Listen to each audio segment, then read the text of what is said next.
Hey everyone, welcome back to the channel. So today we have war number 9 of the season and we are up against PALO, I don't know how they prefer it pronounced, but we're up against them. I think last season they ended up plat 1 after getting docked. Won't say much more on that, but yeah, here we go into fight number 1 up against a Dragonman. Of course, at this point as well, we are 4-4 for the season, so we need to get the ball rolling with a win streak to finish the season strong and secure Masters.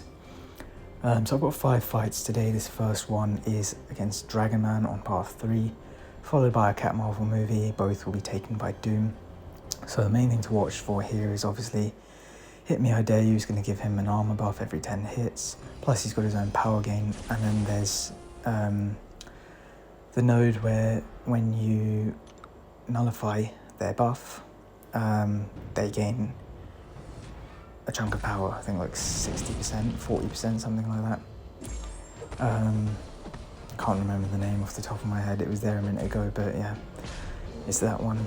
So obviously the aim here is to be really careful. So what I actually do is, because staggers do count, I don't nullify any of his buffs at first. I just use my parries to get rid of his power charge, and I accept that he's going to have some chunky armor on him.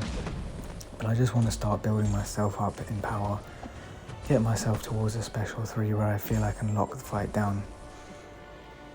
So you see there, I just shortened my combo just to try and, I was going to then try and combo into a special 3, but he throws a special, that's fine, I block it, get some free willpower now from the ineptitude charge. But here we just knock him over 2 bars, so I'm like, okay, time to get in the Doom cycle.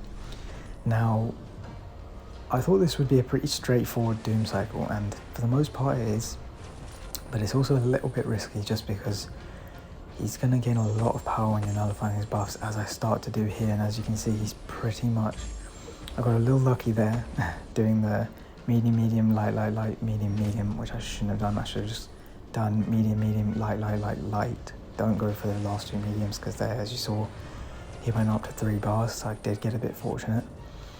But yeah, we lock it back down. Now we realise as well not to do the same thing again, but even there, he's right below it, and then again right below that 3rd bar of power. So we go here for the combo into special 3. We get it, and I think this one either kills him or just puts him really low, but it's also really satisfying to have a full yellow bar right now. Yeah, not all of my wars have started so clean. There have been some unfortunate starts to wars, so it was just nice to really lock this one down. And here's the bit I mentioned, yeah, look at that, it gets his power charge as well, so he gets right up to the 3rd bar of power, but thankfully, as he gained it, he had already attacked into my block, which allowed me to get that reparry in, finish him off. Could have been very awkward if he perhaps turtled up in the corner there and let the power charge take him over, so yeah, clean first fight. Not quite the full yellow, but you know, near enough that it rounds to 100%. And we move on to fight number 2. So this one is very simple. She's got high ground to watch for, but other than that, it's like ionized armor, power focus 2, hurt locker. I mean, she's gonna just get absolutely melted by Doom because he's a mystic, so I don't really need to go into detail explaining this one. I will be back for the next set of fights.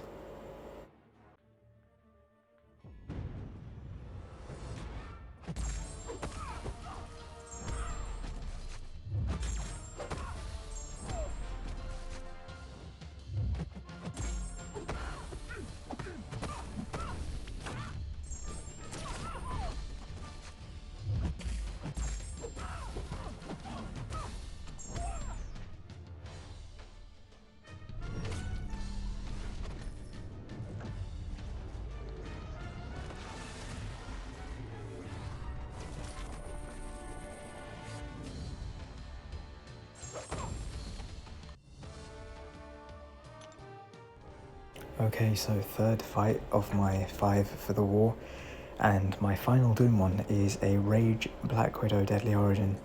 So yeah, there's nothing much more to this fight than just heavy slapping.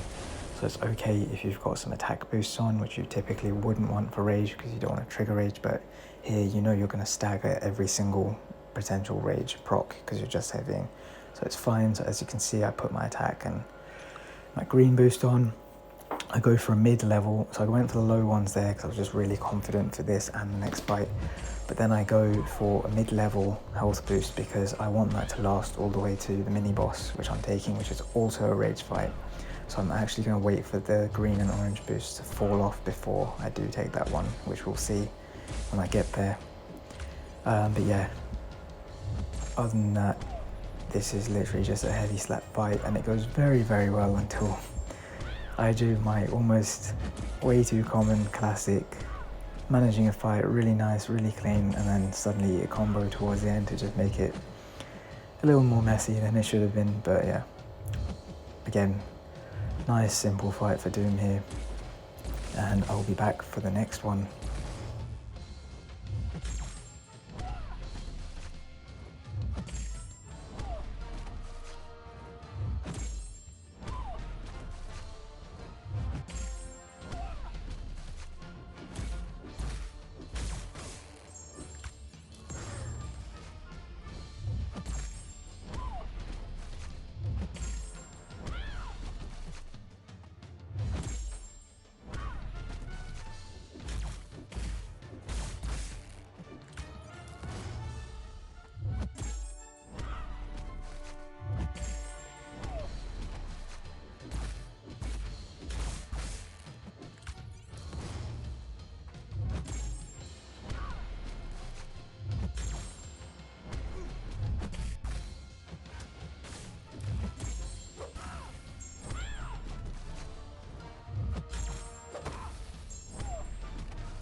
Alright, fight number 4. We have some ghost action, surprisingly enough. So in our battle group, we really are trying to encourage more people to get comfy with Ghost, just to take the pressure off some of our usual Ghost guys.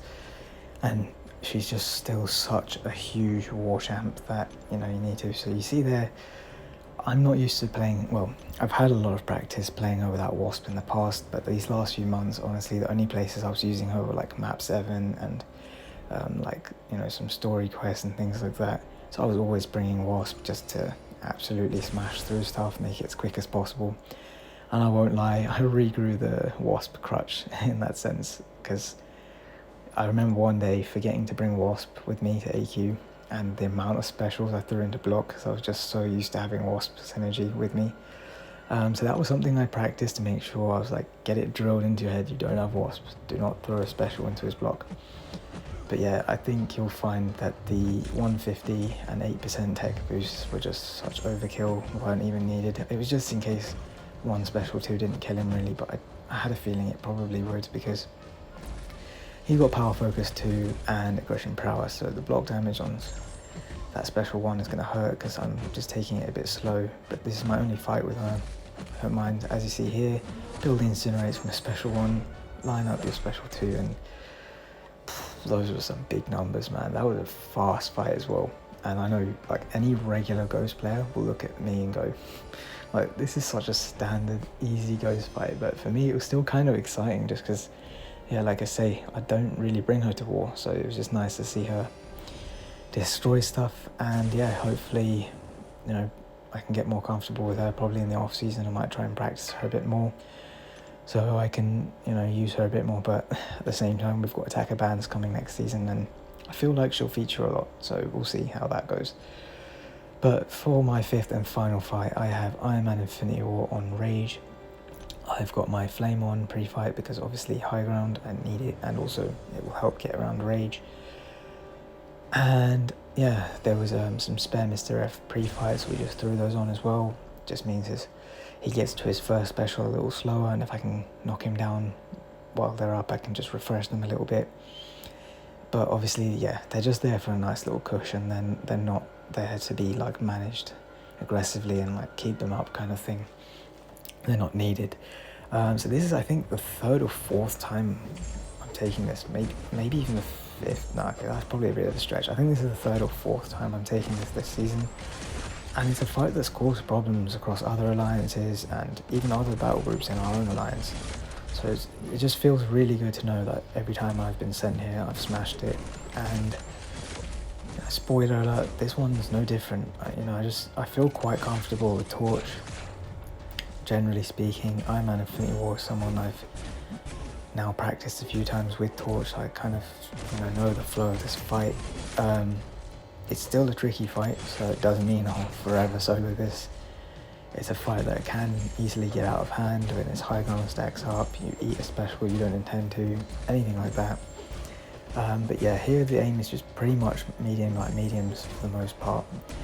Throw in some slightly longer combos if you need to manage high ground, but the reason for the shorter combos is just because you can really pay more attention to his armor stacks without literally like having to stare and count them and distract yourself from the flow of the fight. You can just keep an eye in the corner, but if you're slow playing, you're likely not going to push into that 4th armor and get auto blocked. So here as well, I've saved my special 3. I'm not gonna lie, my plan in my head was actually to throw it like below 10% just to be sure. 15% range is where you want to save it for, but throwing it there works perfectly fine. As you can see, it just melts him off. I just back off and let the Nova Flames do their work. So there was some heavy countering off his heavy in there as well, and yeah, really comfy, really proud of that, and really proud of our battle group. We got our donut. We went deathless, absolutely smashed it this war. So really, really proud of us. We've been doing really well recently as a battle group, and as an alliance, we've come out victorious. One of the battle groups had a really rough time, really rough start to the war. We were literally 5-1 down on deaths, like so early. So I think that's a huge credit to the entire alliance that we didn't let it put us down. We just got our heads up, went on and ground out the win. So what a comeback, eh?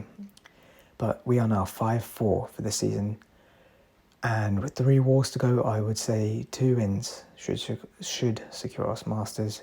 1 could, but would be risky to rely on, and 3 wins, well, if anyone in the alliance is aiming for anything less than 3 wins, then that's the wrong mentality. We go for all 3, and hopefully we can finally stop being that alliance that recently has been competing for Masters and can actually land Masters. No pressure, eh? Anyway, take care everyone, and I'll see you in the next video.